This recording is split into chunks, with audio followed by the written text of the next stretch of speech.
أعوذ بالله من الشيطان الرجيم. بسم الله الرحمن الرحيم. الحمد لله رب العالمين. الحمد لله الذي هدانا لهذا وما كنا لنهتدي لولا أن هدانا الله. لقد جاءت رسل ربنا بالحق. ثم الصلاة والسلام على أشرف الأنبياء والمرسلين وخاتم النبيين سيدنا ونبينا وطبيب نفوسنا وشفيع ذنوبنا وحبيب قلوبنا مولانا أبي القاسم المصطفى محمد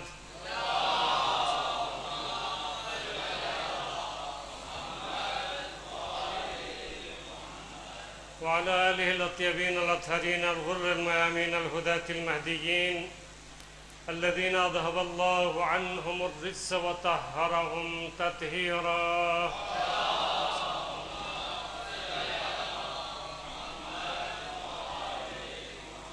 سيما بقية الله الأعظم روحي وأرواح العالمين لتراب مقدمه الفداء. اللهم عجل لوليك الفرج وهب لنا رأفته ورحمته ودعاه وخيره، واجعلنا من خير أعوانه وأنصاره والمستشهدين بين يديه، ولعنة الله على أعدائهم أجمعين من أول يوم عداوتهم وظلمهم إلى يوم الدين.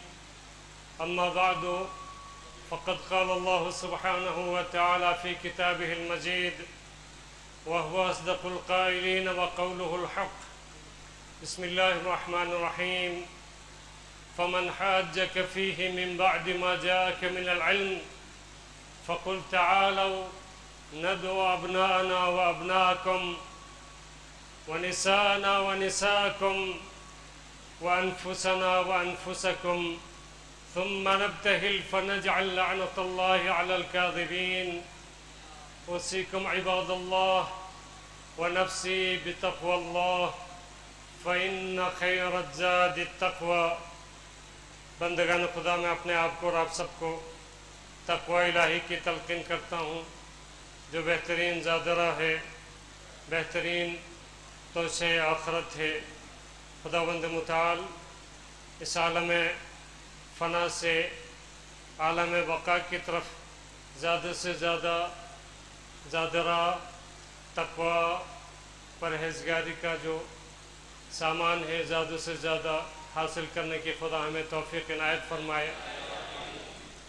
یہ ایام عید مباہلہ بھی ہے اور نزول آیت تطہیر، نزول آیت ولایت اور نزول سورہ حل عطا ہے. ان تمام ایام کی مناسبت سے آقا امام زمانہ عجل اللہ تعالی فرجہ الشریف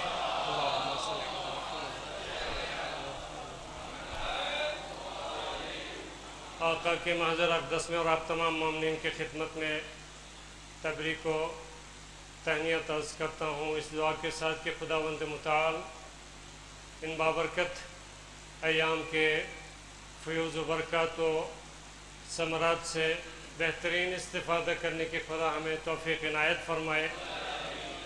مل کے ایک مرتبہ بلند آواز سے درود پڑھیے.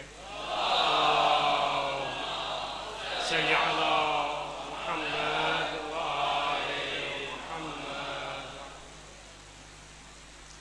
عید مباہلہ اہم ترین اعیاد میں سے ہے.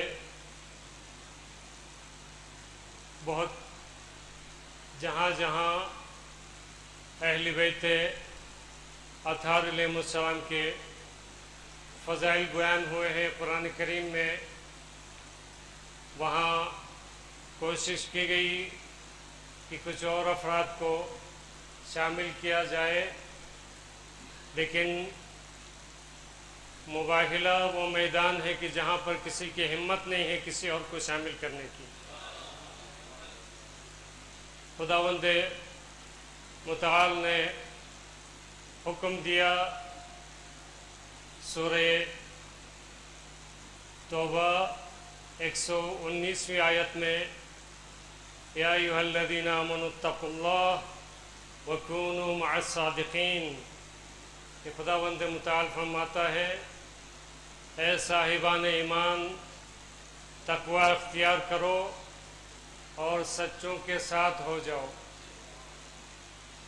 یعنی سچوں کے ساتھ معیت، صادقین کی ہمراہی، اس کی شرط اول ہی تقوی اور پرہیزگاری ہے۔ اگر صادقین کے ساتھ، سچوں کے ساتھ شامل ہونا ہے، ان کی جماعت میں ان کی معیت، ان کی ہمراہی اختیار کرنی ہے، تو اس کے لیے بنیادی شرط ہے کہ انسان با تقوی ہو، انسان پاک و پاکیزہ ہو، تاکہ ان پاکوں کی محفل میں شامل ہو سکے۔ لیکن صادقین کون ہیں، سچے کون ہیں؟ بہت سے غیر مسلم افراد نے بھی اس آیت سے فائدہ اٹھایا اور ہدایت حاصل کیا۔ مثلا ایک ہندو کا واقعہ ہے، بعض علماء بیان کرتے ہیں کہ وہ ہندو مذہب سے بیزار تھا، اپنے ملک سے ہجرت کر کے کسی اور ملک چلا گیا۔ وہاں اس نے تحقیق کی کہ اصل صحیح مذہب کون سا ہے جسے میں اختیار کروں۔ اس نے مختلف کتابیں چھان ماری، مختلف مذاہب کا مطالعہ کیا، اور بالآخر کسی نے قرآن کی طرف رہنمائی کی۔ قرآن ہدی للمتقین، جو پاکوں کے ساتھ رہنا چاہے، تقوی کے راستے پہ قدم بڑھانا چاہے، قدم رکھنا چاہے، ان کی ہم نشینی اختیار کرنا چاہے، تو قرآن خود اس کے لیے ہدایت کا سامان فراہم کرتی ہے۔ خود قرآن کا اعلان ہے ہدی للمتقین، قرآن ہدایت ہے کن کے لیے؟ متقین کے لیے، جو تقوی کے راستے پہ گامزن ہیں، ان کے لیے ہادی و رہنما ہے۔ یہ شخص قرآن کا مطالعہ کرتا رہا اور اس آیت تک جب پہنچا کہ خداوند متعال فرماتا ہے یا ایھا الذین آمنوا اتقوا اللہ وکونوا مع الصادقین، کہ خدا فرماتا ہے کہ صاحبان ایمان تقوی اختیار کرو اور سچوں کے ساتھ مل جاؤ، سچوں کے ساتھ شامل ہو جاؤ۔ اب اس نے تلاش کرنا شروع کیا کہ وہ سچے کون ہیں، صادقین کون ہیں، تو تحقیق کرتے کرتے آیت مباہلہ تک پہنچا کہ جس میں خداوند متعال ارشاد فرماتا ہے فَمَنْ حَاجَّكَ فِيهِ مِنْ بَعْدِ مَا جَاءَكَ مِنَ الْعِلْمِ فَقُلْ تَعَالَوْا نَدْعُ أَبْنَاءَنَا وَأَبْنَاءَكُمْ وَنِسَاءَنَا وَنِسَاءَكُمْ وَأَنفُسَنَا وَأَنفُسَكُمْ ثُمَّ نَبْتَهِلْ فَنَجْعَلْ لَعْنَةَ اللَّهِ عَلَى الْكَاذِبِينَ۔ جب اس آیت تک پہنچا اور حضور سرور کائنات جس انداز سے اس گروہ صادقین کو لے کے آئے، جب اس تک پہنچا تو اس نے مذہب حقہ کو قبول کر لیا۔ درود بھیجے محمد والا۔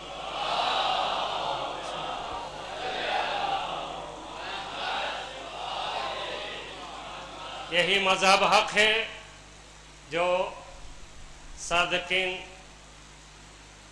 کا مذہب و مکتب ہے، مکتب اہل البیت میں داخل ہو گیا۔ آج بھی لوگ تمام عالم بشریت کے لیے قرآن ہدایت ہے، اور خصوصیت کے ساتھ وہ فضائل جو قرآن کریم نے اہل بیت اطہار علیہ السلام کے بارے میں بیان فرمائے ہیں، ان میں سے سب سے اہم ترین آیت یہی ہے کہ جہاں صاف پتہ چلتا ہے کہ صادقین کون ہیں۔ 9 ہجری یا 10 ہجری مباہلہ کا میدان، اور آپ دیکھیے کہ سیاست کی ستم ظریفی یہ ہے کہ انہوں نے ہی پیغمبر اسلام کی تصویر ایسی کھینچی، ایک ہاتھ میں تلوار ہے اور ایک ہاتھ میں قرآن ہے، یعنی تلوار کے ذریعے سے قرآن پھیلانا، اور یہ کتنے افسوس کی بات ہے کہ وہی یہ تصویر کشی کر رہے ہیں جن سے سرور کائنات کی کوئی جنگ ہی نہیں ہوئی۔ اگر ان کی تلوار ہی سے پیغام حق پہنچانا تھا تو تمہارے مقابلے میں تلوار کیوں نہیں اٹھایا؟ یعنی نصارہ کی جماعت، عیسائیوں کی جماعت تمہارے مقابلے میں تلوار کیوں نہ کھینچی؟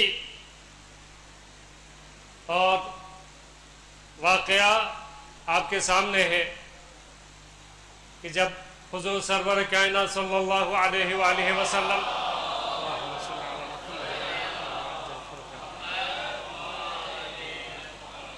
آپ نے جب اسلام کا پیغام مختلف بادشاہوں کو بھیجا تو اس میں بنی نجران کے عیسائیوں کو بھی پیغام پہنچایا گیا، اور پھر اس کے بعد ہجری کا 9واں سال مکہ معظمہ اور طائف فتح ہو چکا ہے۔ یمن اور اس کے مضافات کے علاقے بھی دائرہ اسلام میں آ چکے تھے۔ حجاز اور یمن کے درمیان واقع علاقہ نجران جہاں عیسائی مقیم تھے اور قیصر روم کی عیسائی حکومتیں ان کی پشپناہی کر رہی تھی، حضور سرور کائنات نے جس طرح دوسرے مذاہب کے پیروکاروں کو دعوت توحید کے لیے خطوط ارسال فرمائے، اسی طرح نجران کے عیسائیوں کے نام بھی خط روانہ فرمایا۔ عیسائیوں نے اس سلسلے میں آپس میں مشورے کے بعد 70 افراد پر مشتمل عیسائیوں کے بزرگان کے ایک وفد کو حقیقت حال کو سمجھنے اور واقعات و حالات کو دیکھنے کے لیے بھیجا۔ یہ لوگ صرف تحقیق کی نیت سے نہیں آئے تھے بلکہ پوری عیسائیت کی نمائندہ جماعت تھی کہ صاحب اختیار تھی۔ اگر صرف تحقیق کے لیے آتے تو جا کر خالی اطلاع دیتے، رپورٹ دیتے، ان کو کوئی معاہدہ کرنے کا کوئی حق ہی نہ تھا، مگر وہ معاہدہ کر کے واپس گئے۔ اس کے معنی یہ ہے کہ بالکل با اختیار نمائندے تھے، اور نجران کا یہ قافلہ بڑی شان و شوکت اور فاخر لباس پہنے آئے، چونکہ تصور یہ تھا کہ ایک بادشاہ کے روبرو پیش ہو رہے ہیں۔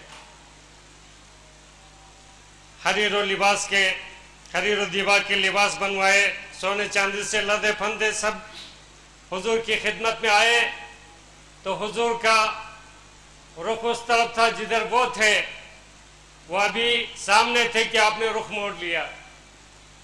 پہلے سمجھے ہوں گے کہ اتفاق کی بات ہے، دوسری طرف آئے تو آپ نے پھر اپنا رخ پھیر لیا۔ اب جب غلط فہمی کا امکان نہ رہا تو واپس ہوئے، آپس میں باتیں کرتے ہوئے کہ ہم نے تو اتنے بلند اخلاق کی باتیں سنی تھی، اور ہمیں تو یہ امید کبھی نہ تھی کہ ہمارے ساتھ ایسا سلوک ہوگا۔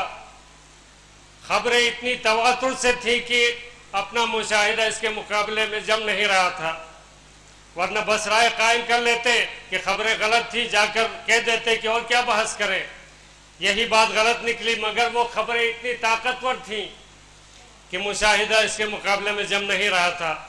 لہٰذا ان کے ذہن میں تھا کہ کوئی بات ضرور ہے جس کی وجہ سے حضور سرور کائنات کا جو اخلاق ہم نے سنا تھا اس اخلاق کا مظاہرہ نہیں ہو رہا۔ اب کس سے پوچھیں؟ ایک بزرگوار سامنے آئے، اس سے پوچھا، انہوں نے کہا کہ ہمیں تو نہیں معلوم، آپ نے جو سنا بالکل صحیح سنا ہے، لیکن آپ کے اوپر کیا گزرے ہمیں نہیں معلوم۔ اب آگے بڑھے، ایک اور بزرگوار سے ملاقات ہوئی، ان سے پوچھا تو انہوں نے کہا بالکل جو آپ نے سنا ہے ویسے ہی۔ اب وہ بھی مجمع کے ساتھ دوسرے بزرگوں نے بھی معذرت کی، اور آخر میں وہ ملا کہ جس کے لیے گویا قدرت نے یہ فیصلہ کیا تھا کہ دنیا ٹھوکریں کھا کے آئے، در پر جھکے اور ان کے آگے اپنی جبین جھکا دے۔ آپ نے سر سے لے کر پاؤں تک دیکھا، کیا لہی لباس پہن کے گئے تھے؟ کہا ہاں بالکل دربار شاہی کے مطابق ہم لباس پہن کے، چونکہ سنت ہے کہ تاجدار مدینہ، آپ سنتے رہتے ہیں، نعت خوان حضرات بھی پڑھتے ہیں، تو گویا ایک بادشاہ کے دربار میں جا رہے ہیں، بادشاہ کے شایان نشان ہم لباس پہن کے، یہ اصل میں راہب تھے، تارک الدنیا تھے، ان کا اصل لباس ہی نہیں تھا، لہٰذا آپ نے کہا کہ اپنا جو تمہارا لباس ہے وہ لباس پہن کے جاؤ، پھر دیکھو کیسا اخلاق کا مظاہرہ ہوتا ہے۔ تم تو تارک الدنیا ہو، تم تو راہب ہو، تم زاہد ہو، جو اپنا اصلی لباس ہے وہ پہنو۔ اور جب وہ واپس ہوئے اور اپنا جو لباس پہنا ہوا تھا وہ اتارا، اور ٹاٹ کا جو لباس جو ان کا اپنا تھا وہ پہن کر جب حضور کے بارگاہ میں آئے، تب جو آئے تو ابھی ذرا دور ہی تھے کہ حضور سرور کائنات صلی اللہ علیہ وآلہ وسلم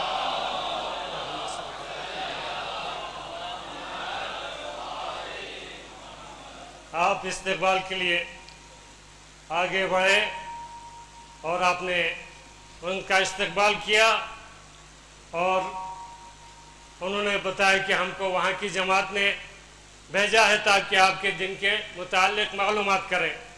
پورا سورہ آل عمران اسی سلسلے میں اترا ہے۔ اب حقائق دین جو بیان کیے جا رہے ہیں ان کا دل دماغ اسے قبول کر رہا ہے، ان کا ذہن قبول کر رہا ہے۔ آخر میں بات یہ آ گئی تو یہ سب تو ٹھیک ہے، حضرت عیسیٰ کے بارے میں آپ کا کیا تصور ہے، آپ کیا فرماتے ہیں؟ ادھر سے تعریفیں ہوئیں، آیات اتری کہ وہ بلند مرتبہ رسول تھے، ان کے معجزات تھے، وہ سب انہوں نے سنا، مگر اس سب کے بعد انہوں نے کہا ہاں نبی تھے، رسول تھے، یہ بتائیے صاحب صاحب کہ خدا کا بیٹا مانتے ہیں یا نہیں؟ اس وقت جبریل امین یہ آیت لے کر نازل ہوئے، ان مثل عیسیٰ عند اللہ کمثل آدم خلقہ من تراب فقال له کن فیکون، یعنی یہ تو خدا کی قدرت ہے کہ اس نے آدم کو بغیر ماں باپ کے پیدا کیا۔ یہاں ماں تو موجود ہے، باپ نہیں ہے، اس کو تم نے خدا کا بیٹا مان لیا، تو پھر آدم کے ہاں نہ تو ماں ہے نہ باپ ہے، وہ جب خدا کا بیٹا نہ ہوئے تو عیسیٰ کو کیوں خدا کا بیٹا مان لیتے ہو؟ اب دنیا استدلال میں ان کے پاس بحث کی گنجائش نہیں تھی، مگر مانتے اب بھی نہیں تھے۔ اس کے معنی یہ ہے کہ نہ ماننے والوں کو خدا و رسول بھی نہیں منوا سکتے۔ جب وقت اپنی لجاجت پر قائم رہا تو اس وقت جبرائیل امین یہ آیت مباہلہ لے کر نازل ہوئے، فمن حاجک فیہ من بعد ما جاءک من العلم، اے حبیب ان سے کہیے کہ اس علم و دانش کے آنے کے بعد جو عیسیٰ کے بارے میں تمہارے پاس آ پہنچا ہے، پھر بھی کوئی آپ سے جھگڑا کرے تو اسے کہہ دو آؤ ہم اپنے بیٹوں کو لائیں، تم اپنے بیٹوں کو لاؤ، ہم اپنی عورتوں اور بیٹیوں کو بلائیں، تم اپنی عورتوں اور بیٹیوں کو لاؤ، ہم اپنے نفوس کو لائیں، تم اپنے نفوس کو لاؤ، بس ہم سب مل کر خدا کی بارگاہ میں دعا کریں اور جھوٹوں پر خدا کی لعنت طلب کریں۔ اب جب یہ صورتحال ہوئی تو حضور سرور کائنات صلی اللہ علیہ وآلہ وسلم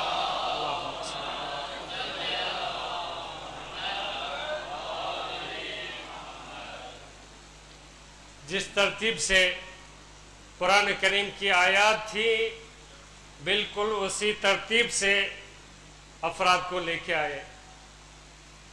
ابنا انا کی جگہ پر آقا حسن مجتبیٰ علیہ السلام انگلی تھامے ہوئے، اللہم صلی علی محمد،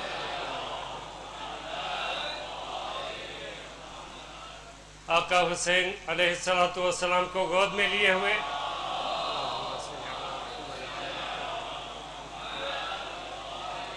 اور حضور سرور کائنات کے پیچھے صدیقہ طاہرہ فاطمہ زہرا سلام اللہ علیہا،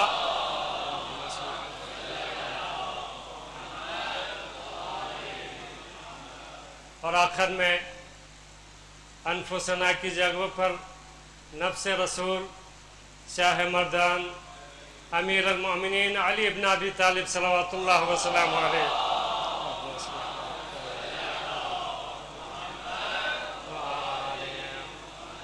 اس ترتیب سے میدان مباہلہ میں آئے. مباہلہ کا واقعہ متواترات مسلمہ فریقین سے ہے، جس کو تمام مورخین، محدثین اور مفسرین نے بالاتفاق لکھا ہے. تمام اسلامی فرقوں میں سے کوئی فرقہ حقیقت اور واقع مباہلہ کا منکر نہیں ہے. واقع مباہلہ عظمت اہل بیت علیہ السلام کی ایک زندہ سند ہے. جتنی آیتیں قرآن مجید میں ہیں جو ہمیں معلوم ہے کہ مولا امیر المؤمنین کی شان میں اور اہل بیت کی شان میں نازل ہوئی ہیں، تقریباً ہر جگہ مفسرین نے کوئی اور قول نقل کر دیا ہے، کوئی اور نام لے دیا ہے، چاہے اس نام سے کوئی دلچسپی ہو یا نہ ہو، صرف اس لیے کہ یہ نہ رہے کوئی اور ہو جائے. لیکن یہ منزل مباہلہ ہے کہ یہاں کسی کی مجال نہیں کہ کوئی اور نام پیش کرے. تو جس طرح الفاظ قرآنی معین، اسی طرح وہ افراد معین جنہیں پیغمبر خدا اپنے ساتھ لائے تھے وہ بھی معین. اس میں بھی کوئی ضعیف سے ضعیف قول کسی دوسری شخصیت کے بارے میں نہیں ہے. گویا یہ خالق کا انتظام تھا، اس لیے کہ خود قرآن سے تمہاری سمجھ میں آ جائے، چاہے کافی ہو یا کافی نہ ہو.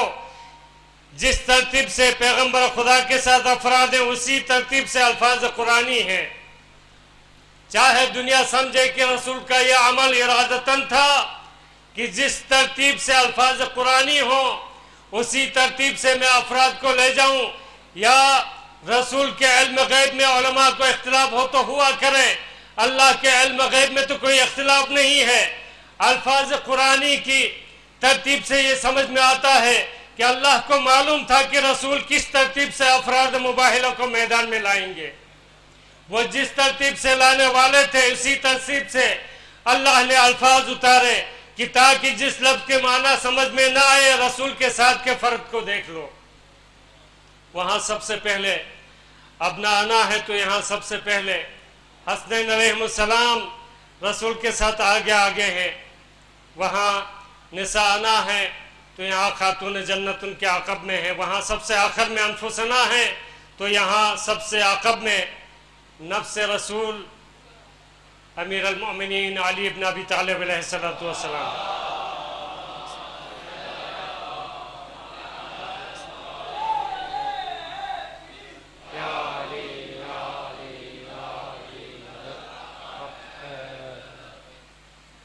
لیکن جب اس طرح سے میدان مباہلہ میں حضور سرور کائنات کو ان افراد کے ساتھ آتا ہوا دیکھا تو ان کا جو بڑا جو سردار تھا اس نے کہا خبردار ان سے مباہلہ نہ کرنا. میں ایسے چہرے دیکھ رہا ہوں کہ اگر یہ پہاڑ کی طرف اشارہ کر دے تو پہاڑ بھی اپنی جگہ چھوڑ دے. لیکن عزیزو، سب سے نمایاں چہرہ کس کا ہے؟ آگے آقا حسن مجتبیٰ ہیں لیکن چھوٹے ہیں، حضور کی انگلی تھامے ہوئے ہیں. جو قریب آئے گا وہی دیکھے گا، دور سے نظر نہیں آئے گا. پیچھے سید کائنات ہے اور سب سے آخر میں امیر المؤمنین نفس رسول بن کر آ رہے ہیں. لیکن جو چہرہ سب سے زیادہ نمایاں ہے وہ چہرہ آقا ابا عبداللہ الحسین علیہ السلام کا ہے. اسی لیے جب آقا مدینے سے نکل رہے تھے کربلا کی طرف تو لوگوں نے پوچھا مولا آپ جا رہے ہیں، خواتین کو اپنے ساتھ نہ لے کے جائیے. تو مولا کے پاس صرف مباہلے کا یہی میدان ان کے پیش نظر تھا. آپ نے کہا اگر مباہلہ میں حضور میری والدہ کو نہ لے کے جاتے تو میں بھی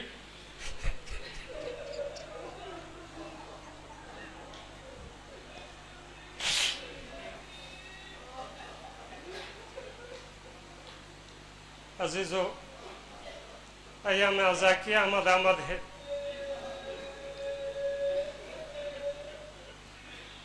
فرش عزائے حسینی پر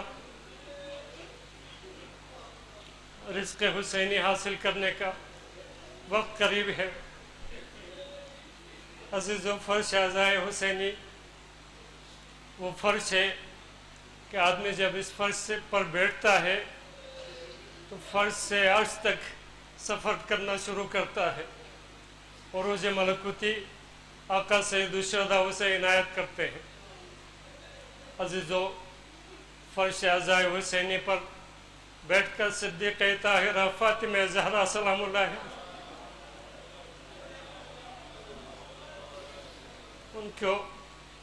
ان کے لال کا پرسہ پیش کرے، اس لیے کہ صدیقہ طاہرہ خود بھی آقا سید الشہداء کے ساتھ منزل بمنزل ساتھ ہے۔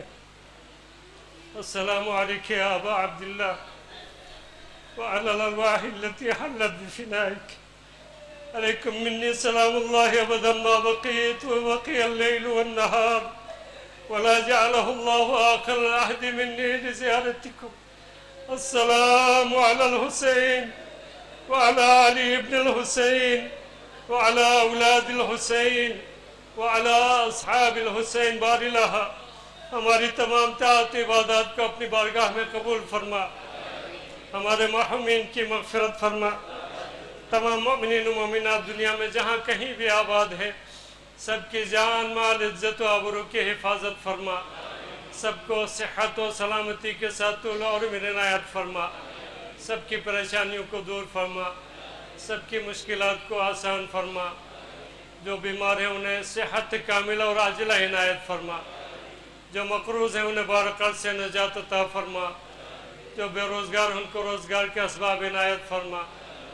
باری الہ تمام مقامات مقدسہ کی حفاظت فرما، مخصوصاً روضہ سیدہ زینب سلام اللہ علیہا کی حفاظت فرما۔ باری الہ تمام عزاداران سید الشہداء، تمام مقامات مجالس و جلوسۂ اعضاء کی حفاظت فرما۔ باری الہ جمہوری اسلامی ایران کو فتح و نصرت اور حفاظت عنایت فرما۔ باری الہ مجاہدین اسلام، حزب اللہ، انصار اللہ، حشد الشعب فلسطینی مجاہدین اور آقا امام زمانہ کے تمام مجاہدین کو فتح و نصرت عنایت فرما۔ دشمنان اسلام امریکہ، اسرائیل اور اس کے تمام حامیوں کو نیست و نابود فرما۔ باری الہ پرچم اسلام کو سربلند و سرفراز فرما، دشمنان اسلام جو ہدایت کے قابل نہیں انہیں نیست و نابود فرما۔ دشمنان اسلام، دشمنان مکتب تشیع اسلام کے خلاف، مکتب تشیع کے خلاف جو سازشیں کر رہے ہیں پروردگار، ان کے ان تمام مکر و فریب اور ان کی ان تمام سازشوں کو انہی کی طرف واپس پلٹا دے۔ باری الہ ظالموں کو ظالموں کے ذریعے نابود فرما۔ باری الہ منجی عالم بشریت آقا امام زمانہ کے ظہور میں تعجیل فرما، ہمیں ان کے اعوان و انصار میں سے قرار دے۔ بسم اللہ الرحمن الرحیم۔ والعصر ان الانسان لفی خسر الا الذین آمنوا وعملوا الصالحات وتواصوا بالحق وتواصوا بالصبر۔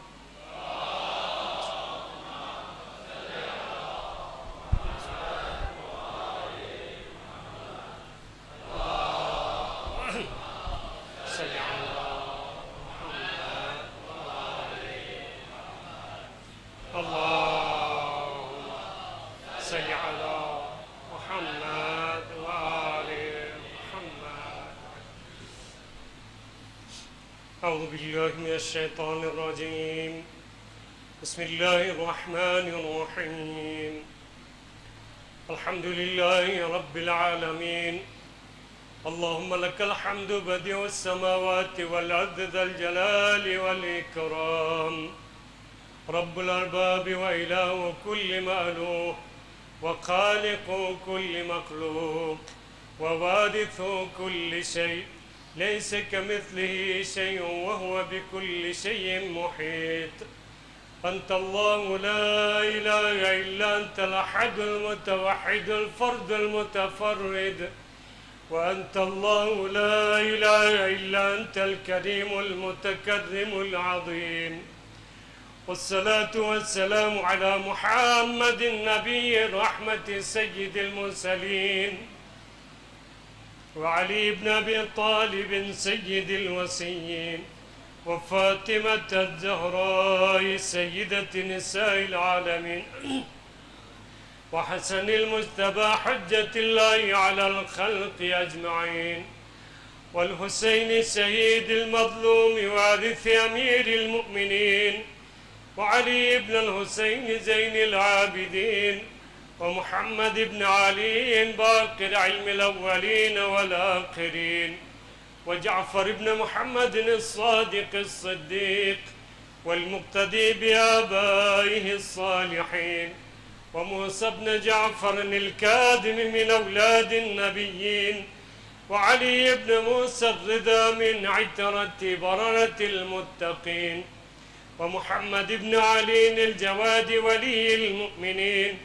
وعلي بن محمد السراج المنير إمام الخاشعين والحسن بن علي سيد الأوصياء المنتجبين والخلف القائم المهدي المنتظر الحجة بعد آبائه على خلقك المودع نبيك ووارث علم الماضين من الوسيين الذي ببقائه بقيت الدنيا وبيمنه رزق الورى وبوجوده ثبتت الأرض والسماء وبه يملأ الله الأرض قسطا وعدلا كما ملئت ظلما وجورا وعجل لنا اللهم ظهوره إنهم يرونه بعيدا ونراه قريبا برحمتك يا أرحم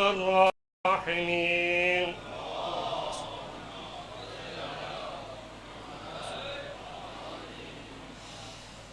مومنین کرام، حالت حاضر پر گفتگو کرنے سے قبل خطبہ اول کے اس موضوع کے ساتھ مربوط کہ پیغام مباہلہ کیا ہے، وہ چیز جو ہمارے لیے بہت اہم ہے وہ یہ کہ ہمیں جہاں اہل بیت اطہار علیہ السلام سے وابستگی پر فخر ہے، وہ اس بات پر بھی توجہ ہونا چاہیے کہ پیغام مباہلہ کیا ہے۔ مباہلہ نے جہاں حقانیت پیغمبر کو واضح کیا، حقانیت اہل بیت کو، حقانیت اسلام کو واضح کیا، وہیں مباہلہ اس بات کا اظہار بھی ہے کہ جب معرکہ بڑا ہو اور دین کی آبرو اور عزت کا سوال ہو تو زبانی جمع خرچ کافی نہیں ہے، انسان کے کردار میں اتنا وزن ہونا چاہیے کہ مد مقابل خود صداقت اور حقانیت کا اعتراف کر لے، جیسا کہ میدان مباہلہ میں ہوا۔ نہ حضور سرور کائنات نے کچھ کہا اور نہ ہی ان کے اہل بیت کی کسی فرد نے زبان کھولی، یہ خاموش تھے، لیکن ان کی خاموشی میں اتنا وزن تھا کہ دشمن نے خطرے کو بھانپ لیا اور سمجھ لیا کہ جن کی خاموشی میں اتنا وقار ہے وہ اگر لب کھول دیں گے تو پھر کیا ہوگا۔ کہا جا سکتا ہے کہ مباہلہ کا ایک اہم پیغام یہی ہے کہ زبانی دعوے اور لنترانیوں سے دشمن کو پسپا نہیں کیا جا سکتا، اپنے کردار کو اتنا وزنی بنانے کی ضرورت ہے کہ دشمن بھی حقانیت کے اعتراف پر مجبور ہو جائے۔ لیکن افسوس، کل کے شکست کھانے والے آج مسلمانوں کو دھمکیاں دے رہے ہیں، اور کردار و اخلاق تو دور، ان کی دھمکیوں کا زبانی جواب تک دینے کی مسلمانوں میں طاقت نہیں ہے، غیرت و حمیت ختم ہو چکی ہے۔ ہاں، وہ لوگ ضرور کل کی طرح آج بھی یہود نصارہ کے مقابل میدان میں ڈٹے ہوئے ہیں، جنہوں نے اہل بیت اطہار علیہ السلام کا دامن تھاما ہوا ہے۔ نہ وہ کل کسی سے ڈرے تھے اور نہ آج ڈرے ہیں، ان کی تعداد کل بھی کم تھی اور آج بھی۔ ایسے میں مباہلہ کا اہم پیغام یہ ہے کہ ہم دیکھیں کہ آج کے دور میں حق و باطل کے معرکے میں، اس کارزار میں ہم نے حق کے ساتھ دینے کا عہد کیا ہوا ہے۔ کیا ہم نے تیاری کی ہوئی ہے کہ ہم جہاں رہیں گے حقانیت و صداقت کی راہ پر اسی طرح گامزن رہیں گے جیسے ہمارے آقا اور مولا قائم تھے؟ اگر ہم نے یہ عہد کیا ہے تو اب اپنے کردار و اخلاق کو اتنا ہی وزنی بنانے کی ضرورت ہے کہ ہمارا سکوت باطل پرست طاغوتی طاقتوں کے شور شرابت پر بھاری آ جائے۔ یہ وعدہ الہی ہے کہ ان تنصر اللہ ینصرکم ویثبت اقدامکم، اگر تم اللہ کے دین کی نصرت کرو گے تو خدا تمہاری نصرت اور مدد کرے گا، اہل بیت اطہار علیہ السلام مدد کریں گے۔ ایک اہم نقطہ جو آپ کے خدمت میں عرض کرنا ہے، حالات آپ کے سامنے ہیں۔ امریکہ نے مذاکرات کے آڑ میں پھر سے ایران کے اوپر حملہ کیا اور کئی مقامات پر بمباری کی، اور اس سے زیادہ شدت کے ساتھ ایران نے فوری جواب دیا اور ان کے جہازوں کو تہس نہس کر دیا۔ ان کے جو اڈے تھے بحرین میں، کویت میں، اردن میں اور جہاں جہاں مشرق وسطیٰ میں ان کے اڈے تھے، ان سب کو تباہ کر دیا۔ اور جو پانی کا ذخیرہ جس کے اوپر حملے کیا گیا تھا، سب سے اہم پیش رفت یہی ہوئی کہ وہ 24 گھنٹے کے اندر اندر اس کو دوبارہ سے صحیح کیا گیا۔ جیسے ایک پل کے اوپر بم گرایا اور 24 گھنٹے کے اندر دوبارہ وہ پل تعمیر ہوا، اسی طرح سے انہوں نے جہاں پانی کے ذخیرے پر حملہ کیا تھا اس کو دوبارہ سے تعمیر کر دیا، الحمدللہ۔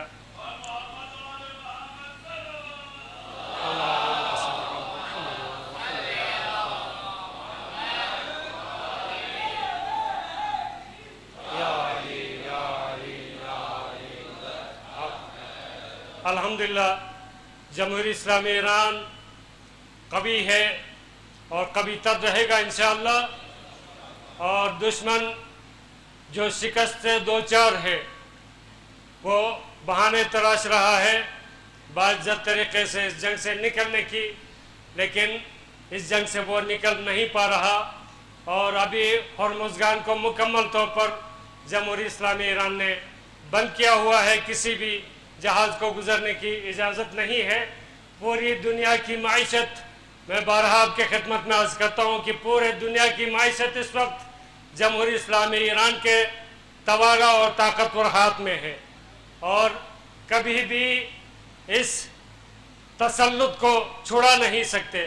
ظاہر ہے علی کے ماننے والے جب دریا پر قبضہ کرتے ہیں تو کسی کے باپ میں طاقت نہیں ہے وہ قبضے چھڑا سکے۔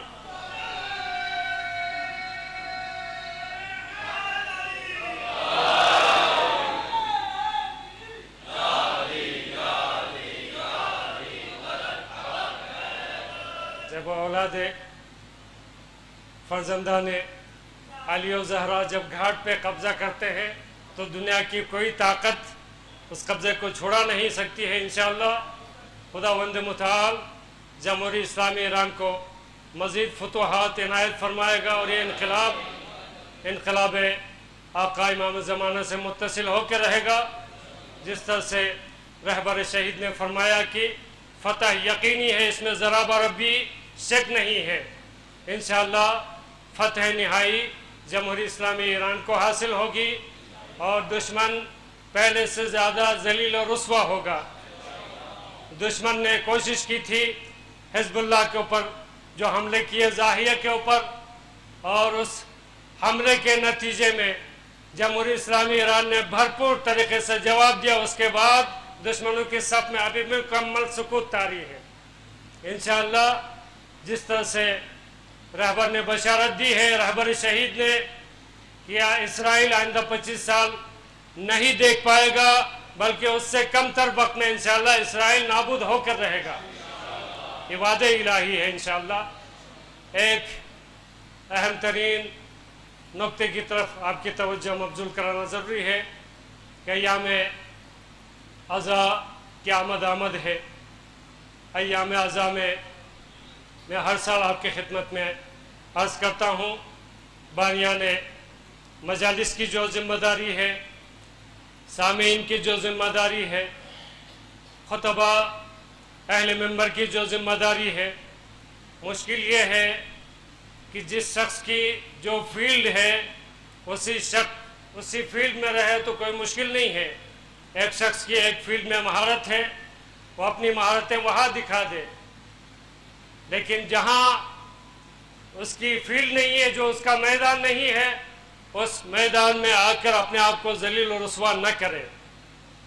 ابھی واقعاً تعجب کا مقام ہے، یعنی اس قدر کراچی جو علم و ادب اور اہل بصیرت و معرفت کا شہر تھا، اب اس کی حالت یہ ہو گئی ہے جس طرح سے حضور سرور کائنات صلی اللہ علیہ وآلہ وسلم نے فرمایا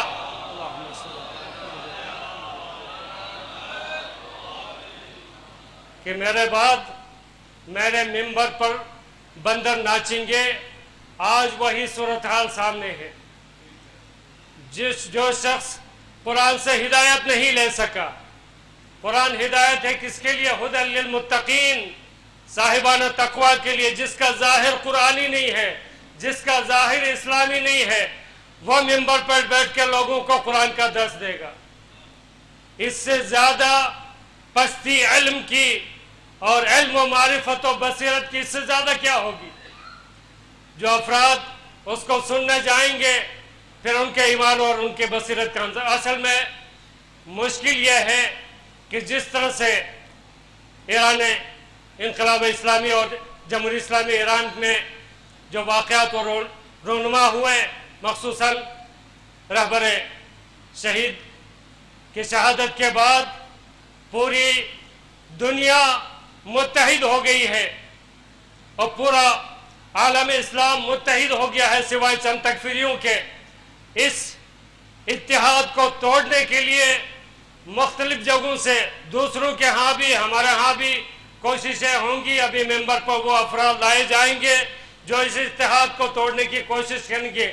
اسی کی ایک کڑی یہ شخص ہے جسے آپ زیادہ بہتر جانتے ہیں، جہاں پر بڑے بڑے بزرگ علماء خطباء مجلس سے خطاب کیا کرتے تھے۔ علامہ رشید ترابی جیسے شخص، مولانا کلب صادق جیسے بڑی بڑی بزرگ ہستیاں مجالس سے خطاب کرتے تھے۔ اب ہماری بے بصیرتی اور بے معرفتی اور جہالت کی اس قدر پستی ہو گئی کہ وہاں پر ایک FBR کا آدمی آ کر وہ قرآن کا درس دے گا۔ آپ کی فیلڈ سود کے کاروبار سے متعلق ہے، آپ اپنا سودی کاروبار دنیا کو بتائیں، معیشت بتائیں۔ آپ کو کس نے کہا کہ آپ ممبر پر آ کر قرآن کا درس دیں، قرآن کی تفسیر بیان کریں؟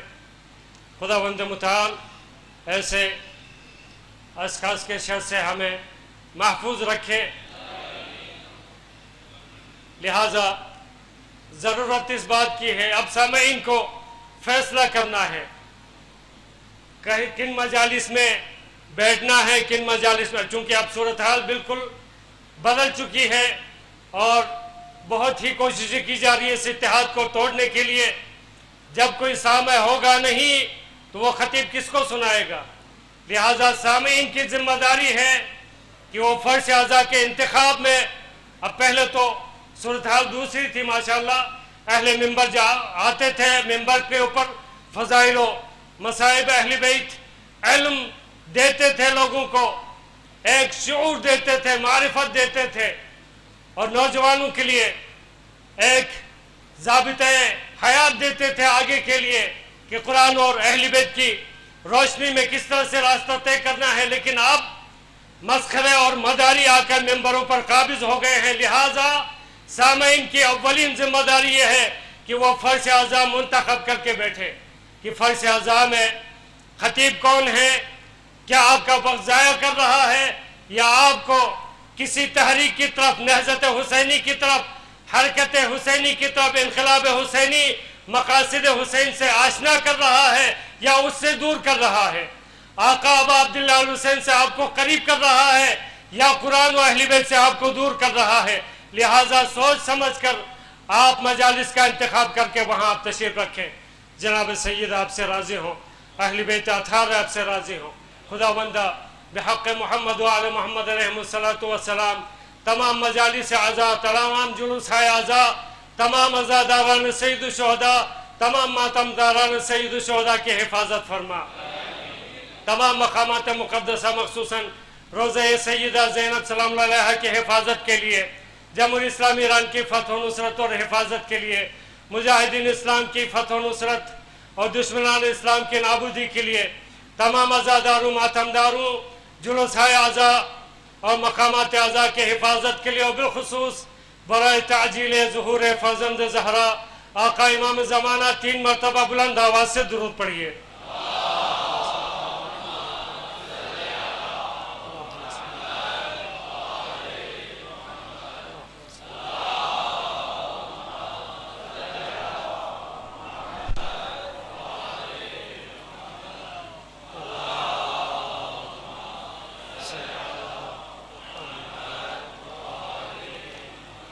بسم الله الرحمن الرحيم إذا جاء نصر الله والفتح ورأيت الناس يدخلون في دين الله أفواجا فسبح بحمد ربك واستغفره إنه كان توابا صدق الله العلي العظيم والسلام عليكم ورحمة الله وبركاته.